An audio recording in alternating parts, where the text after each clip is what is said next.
Hello, I'm Patricia Andrade and I will be talking about Domenico Ghirlandaio. Over here on the first slide, we can see some of his most famous works. We have The Last Supper, The Birth of the Virgin, Adoration of the Shepherds, Madonna and the Child Enthroned, among others. Over on this slide, I'm going to talk about his background information. He was born on 1449 and he died January 11th, 1494. He is from Florence, Italy. He was the son of a goldsmith, which influenced him greatly and also helped him gain the name that he has. He is an early Renaissance painter. He is known for his detailed narrative frescoes capturing Florentine life. His paintings, early and late, are richly ornamented and metallic. He adopted a linear style in which sharp highlights and shadows fragment hard, shiny forms into small, clear facets. He used a slightly anachronistic approach, placing portraits of contemporaries alongside religious figures.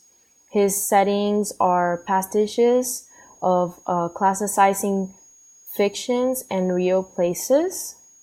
And here's a portrait of him. Over on this slide, I will be talking about Adoration dei Magi. This is one of his famous paintings known as Adoration of the Magi. On October 28th, 1485, Francesco di Giovanni, prior of the Ospedale degli Innocenti, a Florence orphanage, signed a contract with Ghirlandaio for an altarpiece of the Church of Santa Maria degli Innocenti. And of course, the Adoration of the Magi during this time period in the 15th century for Florentine art was very common. In this picture, as we can observe in the center, the Madonna occupies a central position inside a pyramidal position. The child is held up to be seen by the Magi and other spectators. We have two Magi positioned on the base of the composition. One kisses the foot of the child, while another one is kneeling with his hand on his chest. The third Mangus stands on the left, wearing a yellow and red cloth, and he is gifting a richly decorated chalice. A lot of other things inside this painting are also filled with detail. The clothing, there's a lot of details on the columns back here, and the chalice itself, if you were to look at it up close, is richly decorated. And according to the tradition, they represent three different ages of men: the youth, maturity, and old age.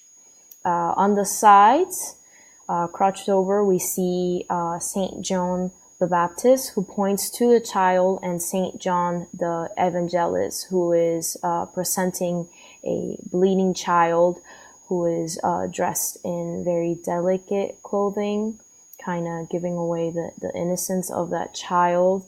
And we also have another child on the other side, symbolizing the Innocenti, which are the orphans who were cared for by the hospital.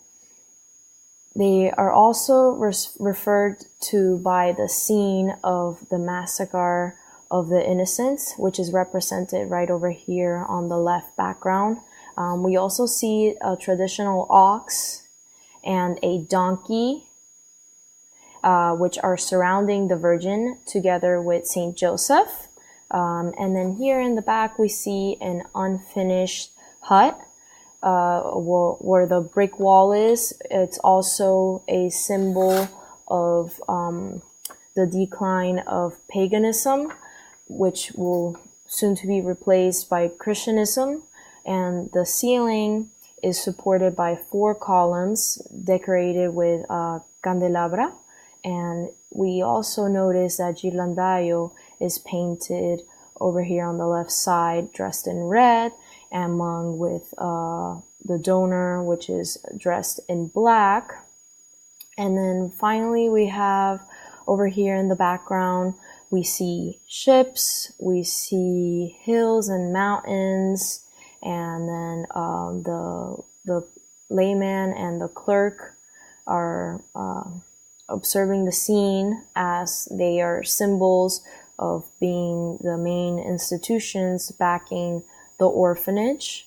And of course, over here we see the city of Rome on this left background, which we can see the Colosseo, the Colonna Triana, the Torre della Milice, and the Piramide di Caio Sestio.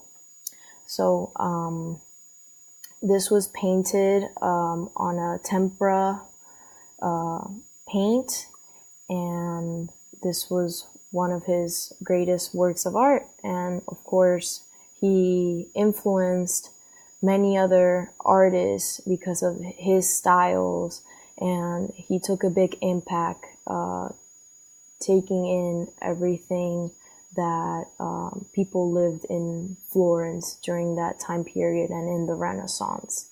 And here's my works cited, and thank you for watching.